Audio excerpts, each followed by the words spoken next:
Hi everyone, welcome back to Almost Normal.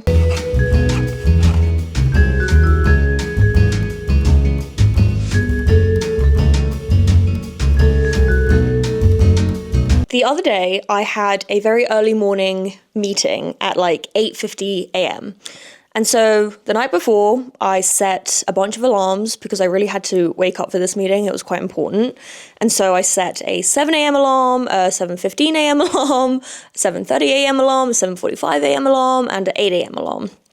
And I kind of reckoned I should leave the house at like 8:20 to get there on time for 8:50. So anyway, I went to bed and the next morning I woke up without the sound of the alarm. And initially I was like, ooh, I've woken up before my alarm's gone off. That is so lovely. That is so nice. I love it when that happens because I can just sort of lie here for a second, start to defrost without having to just like jump out of bed. Great. Absolutely wonderful. I love when that happens. After this moment of initial bliss, I decided to check the time anyway because I was suddenly like, the sun seems pretty high up for it to be so early, My first alarm was set for 7 a.m. Like, the sun doesn't usually look like this at 7 a.m. So anyway, I checked the time, 8:20 a.m. 8:20 a.m., the time I plan to leave my freaking house. I was like, oh, fuck. Oh, shit. What do I do? What do I do? And so I don't know if anyone else does this, but whenever this happens to me, and, it doesn't happen that often, but it definitely has happened in the past, where I've woken up late to something. My initial thoughts are, okay, what is the excuse I'm gonna tell this person to say that I can't make it, okay? So I was like, fuck, what do I do? Maybe let's text this person and say, oh, my car broke down. I'm waiting for the mechanics to come. So I don't think I'm gonna make it. I'm so sorry. Or, oh my God, I've woken up and I feel so ill and, I got up like an hour ago and I've been trying to make myself feel better, but I just can't. And I just really don't think I'm gonna make the meeting. And I'm so sorry. My initial plan of action was that, like, what am I gonna tell this person? How am I gonna get out of this? Because how the fuck am I gonna make this meeting in time? I'm not. After that, I was like, no. We're not missing this, okay? We can make it. We might be a little late, but we can make it. And so I sprung out of bed, brushed my teeth, got changed. Literally, that's all I did. Brushed my hair probably because my hair is a wreck when I wake up in the morning. If anyone has any tips on how to keep your hair like not a frizzy mess throughout the night, let me know because I don't know. And I left my house and I got in my car. That's it, okay?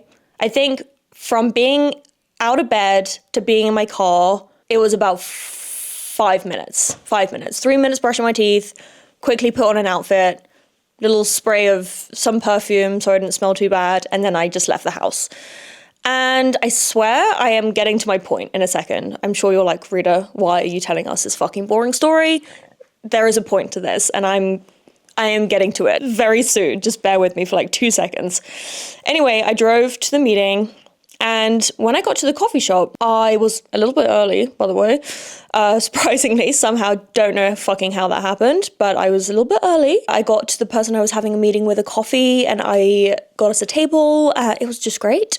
And as I sat there waiting, I realized that I felt much lighter. I felt much calmer, more tranquil. I did not feel like the typical antsy Rita that I usually felt like in the morning. I did not feel that overwhelming sense of anxiety that I usually did in the morning. And it was interesting. It was an interesting realization. And I was like, you would think that a morning like that would give me more anxiety because I was just stressing about being late.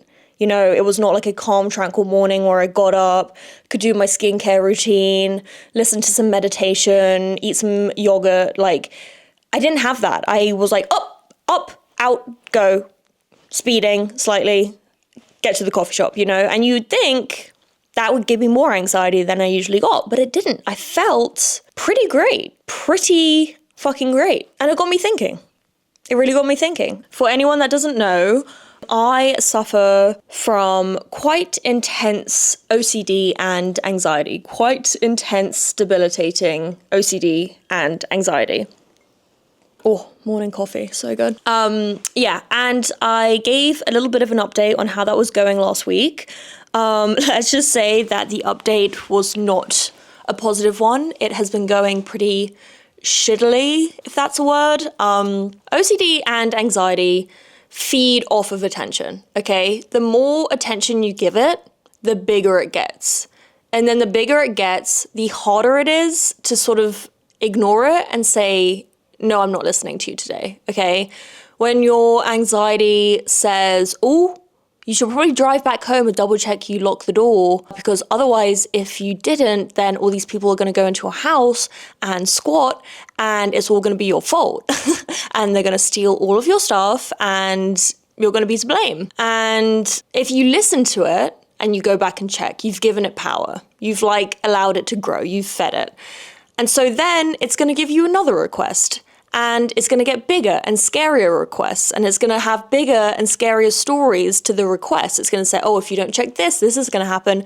Or if you don't do that, that's going to happen. Oh, maybe you hit someone with your car. You should probably drive around the block a few times and double check that you did not, because otherwise, if you did, you're going to go to prison for murder and your life is going to be completely ruined, okay? The more I listen to it, the weirder, scarier, and more real all its little requests become, okay? The compulsions are endless. You know, touch that till it feels right. Do that till it feels right. Pour that in there till it feels right. And recently, I have been listening to everything it has been saying, because there was a point where I probably could have said no. For some reason, I found it easier just to listen. And the more I listen, the harder it is to say no. And so that has been just going on for the past month. And so as you can imagine, my anxiety right now, well, like a week ago, my anxiety like a week ago was the size of Mount Everest, and I felt like the size of an ant, okay? And so the idea of saying, no, I'm not gonna listen to you today seems fucking impossible. Like, I'm not gonna do that. Just feels easier to listen. Even though I know the minute I listen to my anxiety and do everything it tells me to do, it's just gonna come up with a new request, you know? Like, I should know that. I should know that if I listen to it and do as it says, it's not going to leave me alone. It's just going to get worse and worse and worse, but I can't seem to remember that. So it's just easier right now to just do what it says all the time and eventually let it just completely rule my life, which I have let it done. My mornings are very much ruled by anxiety, very much ruled by anxiety. And I have actually written down a little bit of a morning routine, as I would like to call it. This is a typical morning for me when my anxiety and OCD is at its worst, okay? First of all right, I said usual morning would be something like this. Wake up, lie in bed and start to overthink. Get stuck between feeling more and more anxious staying in bed and not being able to get up due to anxiety. Finally get up and already very anxious. Check doors and windows are still locked from night before. Take obsessional photos of all the locked doors and windows to remind me that they were locked. I wrote, I don't know. Plan to take a shower. Think about it for a while. Go to the bathroom. Close door and put something against it to make sure no one is coming in. And I wrote, who, girl? Take video to make sure there isn't someone already in the bathroom with you. Again, girl, who? Take shower. Thought spiraling. Finish shower. Take videos and pictures of the door, making sure no one came in while you were in the shower. Girl, who? While I'm taking that video, my phone runs out of storage. Stand still, deleting videos from previous days to make space. This takes a while as I don't want to accidentally delete something from a day I still feel anxious about, okay? I obsessively take videos and photos of everything that my anxiety tells me to. Oh, this might make you nervous later, so let's take a video of it. Oh, let's remind ourselves that the door's locked. Let's take a video of it. Da, da, da, da, da. So one thing that I do obsessionally is take videos and photos. So in case you were confused by that. Once I finally get enough space free on my phone, take the last set of videos. Now we are all sure there was no one hiding in the bathroom with you. I can remove whatever I put against the door. Forgot to mention, I would probably need to get dressed, at least underwear, before I move object on door and leave the room. Have a strong, long debate about whether I should make my bed. With myself, obviously. The debate was with myself. End up making it. You should make your bed for your mental health is what I usually end on. I don't even know why I debate it. I should just do it. Go to kitchen, make coffee, pour coffee grinds into machine, get stuck in an intrusive loop of continuously pouring until it feels right. Repeat with each step, including pouring milk and sugar into cup. Make something to eat. Proceed to get stuck in endless loops of intrusive thoughts followed by compulsions throughout the breakfast experience. Continue this cycle in basically everything I do: intrusive thought, compulsion, take photo, compulsion, storage full, 5 minutes deleting videos for storage, continue. That is my typical morning routine as someone with OCD when I'm letting it rule the absolute show. So to go back to the beginning of this episode, this morning I woke up, I realized that the reason I felt much calmer, much more relaxed, was because I literally didn't have any fucking time to do any of that, okay? I did not have time to sit and listen to everything my mental health was telling me to do. I didn't have fucking time. I had to get up and I had to go. And yes, I was rushed, okay? Yes, I was worried I was going to be late. But my anxiety was kind of quiet, pretty fucking quiet. And it was so nice. And I will say that sort of sense of calmness did follow me throughout the day, My anxiety was not as loud as it usually was, literally because I woke up late. And it got me thinking. I got to the coffee shop without any problems, okay? Nothing bad happened. And this started me on my journey of basically doing everything my anxiety tells me not to do, or not doing anything my anxiety tells me to do. And this is not the easiest of feats, okay? This is not easy, especially after months of listening to everything it says, and it's big and loud. Like, it's not easy to suddenly be like, I'm not gonna do what you say. But I got a little glimpse of what it could feel like if I did do that. And it felt nice. It felt really, really nice. And that morning routine will take me 20 minutes, okay? Even longer, actually. It'll probably take me longer than 20 minutes. And I'm late to a lot of stuff because I have to do some version of that all the time. And that is fucking exhausting, okay? That is exhausting. And none of that is for me. Doing any of those things isn't benefiting me. It's completely benefiting my anxiety. It's just feeding my anxiety. It's what my anxiety wants me to do in the morning. It is not what I want to do in the morning, okay? If you ask me what my perfect morning routine is, it is not that, okay? It is wake up, calm, on time, do skincare routine, have a shower, have a little breakfast, leave the house with a cup of coffee. That's my perfect morning routine. This is not. And writing this down, I was like, holy shit. Like, this is real. Like, I do this every single fucking day. At least some sort of version of this I do every day. I don't want to do any of that stuff. None of that stuff is making me happy. But because I have just been listening to my anxiety, it just seems like I have to do it. It seems like I have to do this, otherwise my day is going to be fucked. And obviously, that's not true, because I woke up, I had to fucking go, I couldn't do any of the shit it wanted me to do, and the world did not end. Nothing bad happened, okay? I got to the coffee shop, I sat down, I had my meeting, and it was great. And I was relaxed basically for the rest of the day. My anxiety definitely came up, spoke to me a little bit, but it was nothing like it usually is. And I was like, that makes a lot of sense. Yeah, that makes a lot of sense. You wake up and this monster is telling you to do stuff and you start doing it immediately. It's going to keep telling you to do stuff all day. But if you wake up and you're like, fuck no, I got to do this for myself. I have much more important things to worry about. Like, it's going to be like,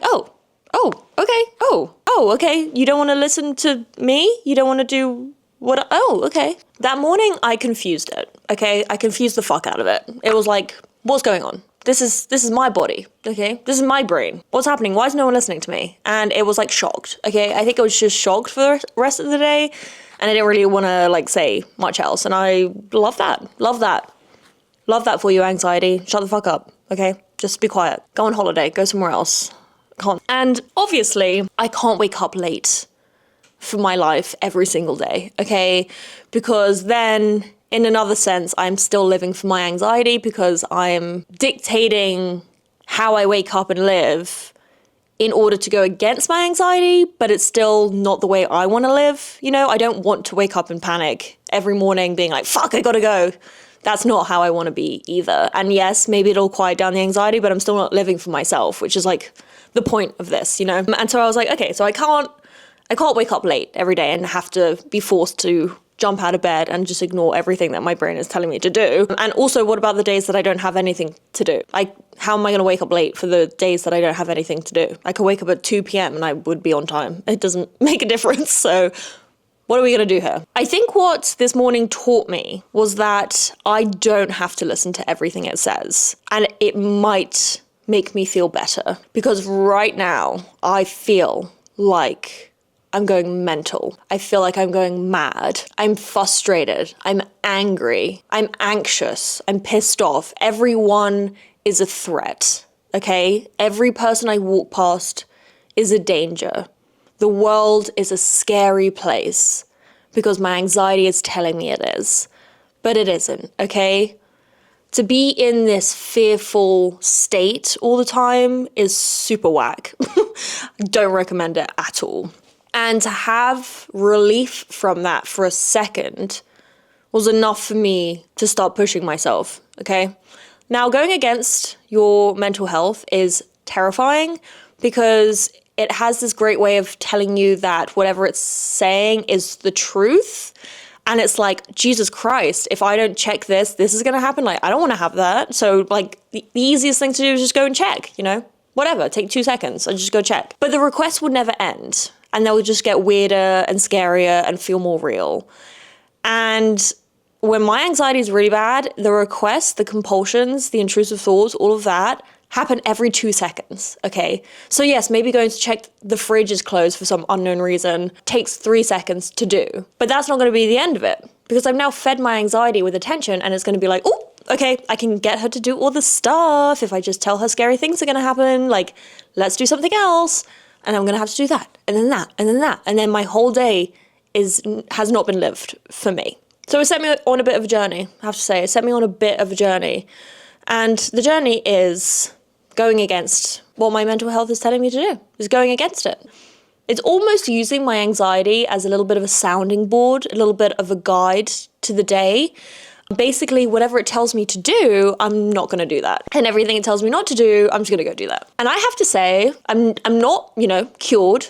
We are not there by any means. It's still a struggle. It's still a fight. It's not just like an easy thing that's just suddenly happened. But I will say that it is worth it. The struggle is definitely worth it. And I have definitely been feeling more like myself recently. And it's really, really a nice feeling. It's really, really a nice feeling. I also think that sometimes it's hard to go against what your anxiety is telling you to do, because you're kind of like, oh, it's just trying to keep me safe. It's just trying to keep me safe. So like I should listen to it. But it's not really trying to keep you safe. Like it might be, but its intentions are wrong. And the way it's going about it is wrong, because you can't live in a world that you're afraid of. Like you can't be afraid of everything that's happening in the world. And like right now, that's how I've been feeling.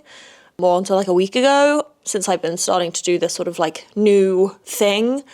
I can't be afraid of the world anymore. The world is there to be enjoyed, and I should be happy in the world, and I'm such a lucky lady, and I have all these great things happening for me. I have these amazing friends, and I go to a great school, and I don't want to see all of that wasted because some motherfucker in my head is like telling me all those things are bad and can kill me.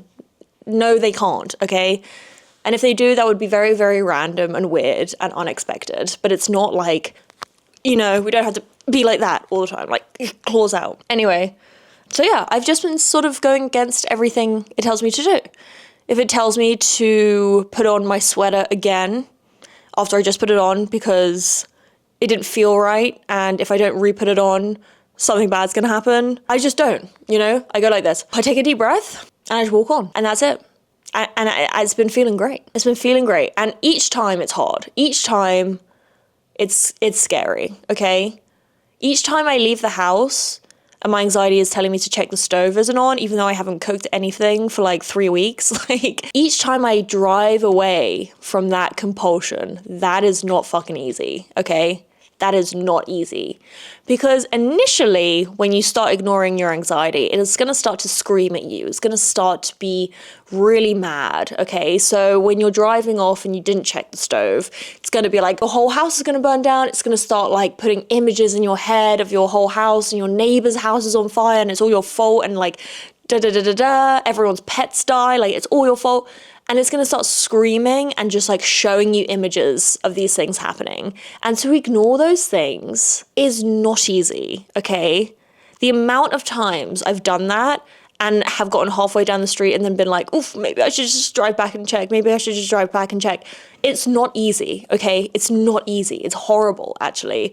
It makes you feel sick. It makes you feel sick. It makes me feel sick, at least. But the more and more you do it, the quieter and quieter the little voice in your head gets. And it is so nice, okay? It is so nice.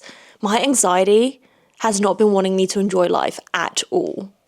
And I haven't been enjoying life at all. I've been listening to everything it says. Everything that it says is a risk. I believe it, you know? I haven't been going out to see friends. I've been a hermit because my anxiety's been telling me it's easier just to stay at home because you won't be triggered and nothing bad is going to happen at home. But then even when I stay at home, it still tries to convince me that something bad's going to happen when I'm in the house. Like yesterday, I was fucking tired, okay? And I had a little nap ski. You know, we talked about naps in that one episode. And I woke up and I had the worst anxiety ever. And I cancelled on a friend that day, yesterday, because my anxiety told me that something bad was going to happen and I shouldn't go and see my friend. And so I was like, I'm going to cancel on my friend and I'm just going to stay at home because it's safer. And then I had a nap and my anxiety was as bad as it would have been if I went out, probably worse. And I was just like, holy hell. Like, no, this is ridiculous now. Ridiculous. I made a list of a few things that I have done, bigger things that I've done, because, you know, throughout the day, it's like, oh, touch this cup this way, touch this cup this way, touch this cup this way. You know, that's sort of throughout the day. Do this, put the lipstick on, do this. Throughout the day, I'm like constantly having to be like, nope, you know. But there are some bigger ones that I have done, which have been feeling good. Feeling hard, but feeling good. Okay, so number one is I put gas station water bottle. Basically, for some reason, my anxiety thinks gas stations are the scariest places on earth. It hates the gas station, okay? And when I go and get gas, it just wants me to put the gas in the car and just stay completely still to make sure nothing happens, okay? This particular day, it was very, very hot, and I really, really wanted a bottle of water, and there was a great gas station store, and I was like, I really want to get some water. My anxiety was like, no. Do not move. No unnecessary movements, okay? Just stay still. You don't actually need the water. You're not going to die without it, okay? You might be a bit thirsty on your drive to school, but you're not going to die without it. And I was like, okay, yeah, you're right. And I was like, no, actually, fuck that.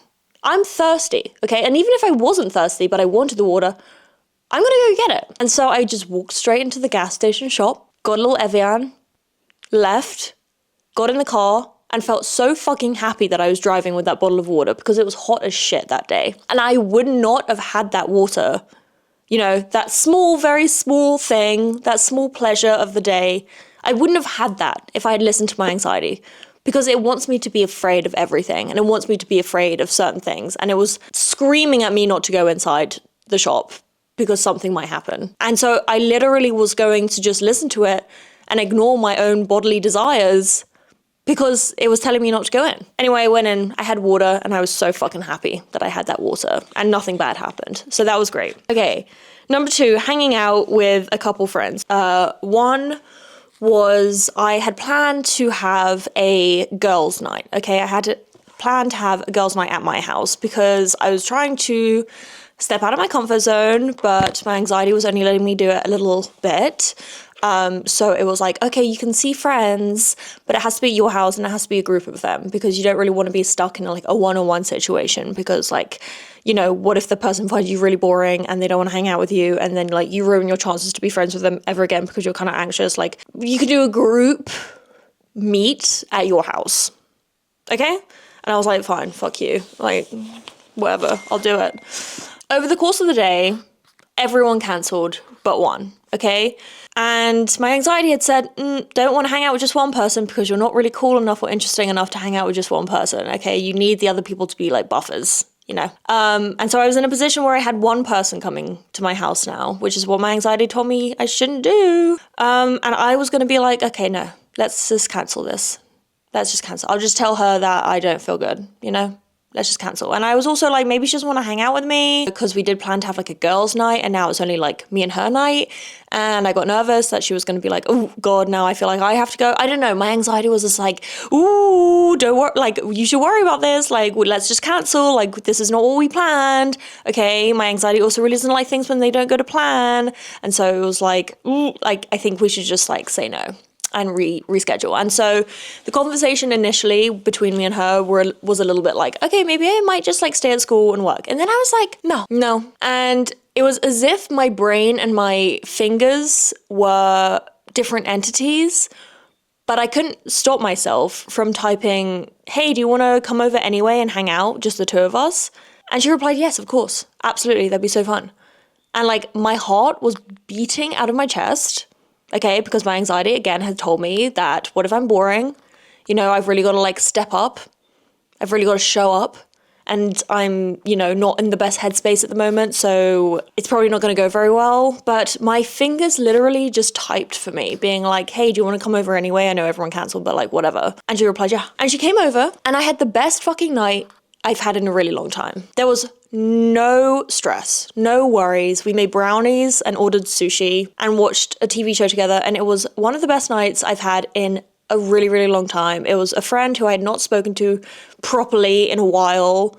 And it was like, I'm so fucking happy I did that. I like almost wanted to cry that night because it was perfect. It wouldn't have been as perfect if everyone else had turned up, to be honest. You know, it was just such a wonderful night, such like a girly, cute night where we caught up with each other and like told each other our lives and stuff. And it was just wonderful. It was amazing. You know, she was there for hours.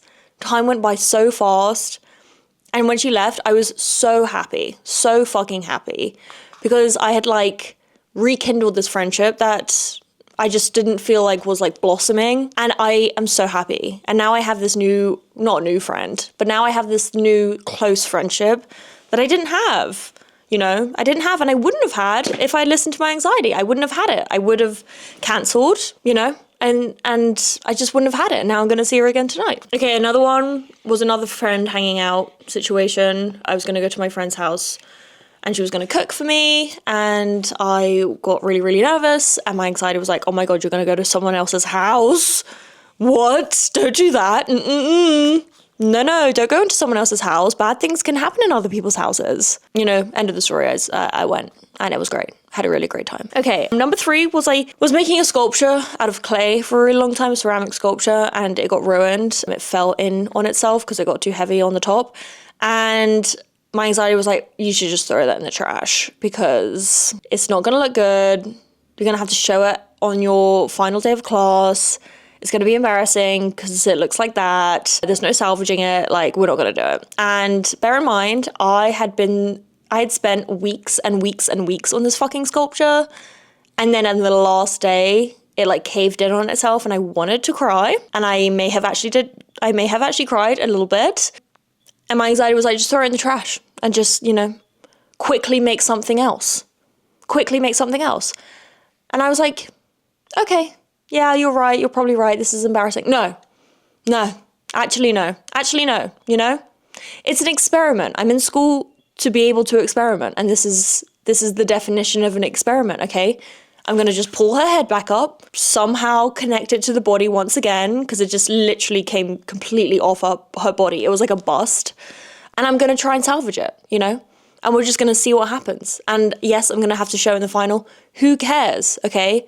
And my anxiety was like, everyone else is going to be perfect and yours is going to be shit. But I did it anyway. I finished it. No, doesn't look anything like I had planned it to look.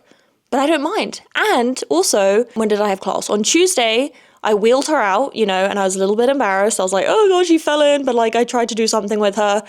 When I walked out and saw everyone else's, so many other people's sculptures did the exact same thing as mine, okay? And I was concerned the whole time about those people's sculptures being amazing and perfect. They're amazing, but they're not perfect, you know? And they weren't. They literally, everyone had the exact same problem I had. And there I was in my own head, in my anxiety, being like, everyone's just gonna be so good. Like, I would have spent the whole weekend making something last minute and it would have just like not satisfied me in any way, artistically or anything. And I'm so fucking happy that I just left it. You know, she's in the kiln now. I probably can go see her today. Like, I didn't have to stress. That stress was completely taken away. You know, I just took a risk. I took a risk, which my anxiety fucking hates risks. And now I'm really, really excited to see what happens, you know? It's an experiment, it's a complete experiment. I'm in fucking art school to be able to experiment, okay? When I'm starting to like make money, then I can, you know, experiment less. But this is the perfect time to do these like weird experiments. So I'm fucking excited and I'm so happy I didn't put her in the trash. You know, she's gonna be a great addition to the house. I'm excited. Okay, going to the grocery store for Easter, I wanted to make the house really nice and get Easter baskets and flowers and stuff for people coming over for Easter lunch. But of course my anxiety was like, grocery stores can be dangerous. There's a lot of like risk there. There's a lot of scary things happening there. And so I was like, yeah, maybe I won't go. And again, I was like, fuck it. I literally just say fuck it every time. And I just went. And people came over for Easter and it was so nice because I had done the house up really cute and I got all these chocolates and flowers and it felt properly like Easter and it felt properly like I had put effort in for the day and it made me feel really good. One of my like love languages is gift giving and just like hosting and like showing up. I love that shit so much. And so it brought me pleasure and happiness, the fact that I had like gone out of my anxiety's comfort zone, gotten in the car, gone to the grocery store by myself, picked up all this stuff, brought it home, and like presented my house nicely for my guests. Like that brought me joy, and I wouldn't have had that joy if I had listened to my anxiety. Okay, picking up my driver's license from my apartment, I sent my driver's license to my old apartment by accident, and this was the apartment where I had been doing a lot of my drinking. It was actually it was the last place I did any drinking. It was my last drinking night was there. And I never wanted to return and I was so nervous to go back. My anxiety was like, you know what, let's just order a new driver's license. We don't have to go back. Let's just get another one. We'll just leave this one, you know, send it out into the wilderness. And I was like, okay. And then I was like, no. You know, are you seeing a pattern here? It's just like, I now have my driver's license. I wouldn't have had it. I would have had to just like wait for a new one. Probably got stopped by the cops while I was waiting for the new one. Got a ticket again because I got a ticket last time for not having a driver's license in the car with me. And I had to pay like $400. Like, let's not do that again. And now I have a driver's license. It's fine. If I get stopped on the freeway, I have a driver's license. And I wouldn't have if I had listened to my fucking head, you know? And then the last one is just calling people. I have such bad anxiety when it comes to calling people. I don't know why. I feel like it's going to be awkward on the phone and I just like can't deal with the awkwardness. Well, I think I can, but my anxiety cannot deal with the awkwardness because like after the awkward conversation on the phone, it would be like, ooh, you shouldn't have said this. Oh, did you say that? Did you offend that person? Is that why it was awkward? Oh, were you a bitch? Do you have to apologize? Da, da, da, da. Anyway, I've just been calling people, you know. Again, it literally feels like my hands and my brain are like two separate entities. I literally just realized that I have fucking mascara all up on my eyelids, and my anxiety was like, oh, let's re-film this whole fucking episode. Fuck no, babe. No, we ain't doing that shit. No. Sorry guys that I'm not the clean girl aesthetic, okay? We know this. Okay, anxiety, like we all know this. Relax, just relax. Anywho, the moral of the moral of today's story, your anxiety is a little bitch. And its little grandma just doesn't want you to do fucking shit. It just wants you to just lay in bed and panic, not have any new experiences, not enjoy anything, not experience any sort of pleasure. Just wants you to live like a very shallow life, okay? No friends, just no risk. And to be honest, there is technically risk. You could say there's risk in anything you do, but you can't live like that, you know? You gotta live with a little risk, you know? Because that's what makes life fun and enjoyable. I'm not over the hill yet. I am still very much like having to fight my mental all the time. It's not just gone away. And to be honest, I think I'm going to I think I'm going to be dealing with this like this for a while, but every day it gets easier because each time I ignore my anxiety, I'm reminded that nothing's going to happen if I ignore it. In fact, something is going to happen. Great things are going to happen. Really, really great things are going to happen if I ignore my anxiety, okay? Like becoming closer to friends and drinking water when I want to drink water because it's hot and I'm thirsty, or, you know, anything. But yes, anyway, that was sort of my little story of the day. I feel like I've been talking a lot about anxiety and mental health. It's just because I've been going through it recently. I don't want to talk to you guys about something that like I'm not sort of really in. But we are getting to a better place and I'm really, really, really excited. I have my mum coming, by the way, next week. I was wondering if anyone would want her to come on the podcast. I don't really know what we would talk about, but could be interesting, could be kind of fun. Mum and daughter podcast episode. She's a model. She's maybe could tell us a little bit about life as a model. I don't know. But let me know if you guys think that that would be at all interesting. But I'm really excited to have my mom here. I haven't seen her in a while. So it's great, you know, for anyone who lives away from their parents, they'll understand that it's kind of hard, you know. When you're a teenager, all you want to do is get away from your parents. But then when you become an adult and you like actually can be away from your parents, it's like kind of sad. So anyway, I'm excited for that. But you know, I'm really happy I started to put this work in now because I would be really pissed if I was in this fucking shell when my mom was here because it's such a special time to hang out with her. And if I was still letting my anxiety decide everything that I was doing, it probably wouldn't want to do anything that my mom wanted to do. So I'm really, really happy that I've like started this journey a little bit earlier than before she gets here, so that I can actually enjoy her company and I'm not just completely in my head the whole time being like, oh, what if that happens? What if that happens? What if that happens? Like, because I don't want to do that. Because whenever I do that, especially when it comes to like hanging out with family, which is like very, very important to me, I'll be even angrier because I'll be like, you motherfucker, like you didn't let me enjoy time with my family? Like, no, that's ridiculous. That's crazy. Like, I don't accept that. And then I end up feeling like horrible in a different way. Ooh. Anyway, someone is on the phone downstairs having a very, very loud phone conversation. So that's probably my cue to go. I also have to go to school now. I have a class at 1. It's 11. I usually leave at like 11:45. So maybe we should start getting ready to leave. But I love you guys so much. I hope I said something interesting or something worth listening to. I'm never sure on these podcasts. I feel like they're always sort of an internal dialogue just coming out. And I don't know, I don't know if it's relatable. I hope it is. I can't imagine I'm the only one that feels this way, but like we never know. We never know. But anyway, I love you guys so much. Literally talking to you guys makes me feel better every single fucking time. It's like magic. So thank you so much for those who listen. I really appreciate every single one of you. You are amazing. And if you are feeling anxious or anything was relatable in this video, like I am with you 100%. You are not alone. We're going to get through this together. All things pass. I promise you that. I promise you that. And if you can muster up the courage to say no to the anxiety, then I promise it'll be worth it. It'll be worth it. But I'm 100% aware how hard it is. So if you need any advice or you want to talk, just message me, put a little comment down below. Very safe space here. So yeah, maybe you'll find other people who relate as well.